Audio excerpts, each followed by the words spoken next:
Kaya pala ganito ang naging resulta ng kapalaran ko. Kasi alam ng Diyos na kaya ko. Sa edad kong to, napagod na akong magmadali. Kaya lahat ng ginagawa ko ngayon, ini-enjoy ko na lang. Siguro sa dami na rin ng aking pinagdaanan, napagtanto ko na ang buhay ay mas malawak at mas mahiwaga pa sa mga problemang dumarating sa buhay natin. Tumatanda na tayo, baka sa kakahabol natin sa masagana at maayos na buhay, ay hindi na natin nai-enjoy ang buhay. Baka nabubuhay na lang tayo dahil nape-pressure tayo sa sasabihin ng ibang tao.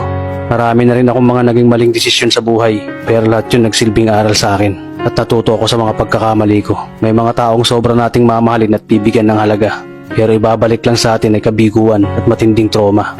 Kaya wag nating lilingunin ng mga taong tulad nila dahil mas payapa kapag hindi ka na interesadong malaman pa kung ano pang balita sa kanila. At wag mong idepende ang sarili mo sa kahit kanino.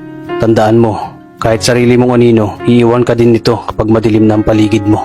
Kailangan natin matutunan na huwag ikumpara ang sarili natin sa iba dahil hindi natin laban ang laban nila. Karera mo to, di nila karera. Dahil ang buhay ay hindi naman nasusukat sa kung sino ang mayaman, kundi kung sino ang payapa. Kaya galingan mo lang palagi tol dahil napakaraming tao mapanghusga, dihilahin ka pababa. At lagi mo tong tatandaan na makakatanggap ka lang ng papuri mula sa kanila kapag patay ka na.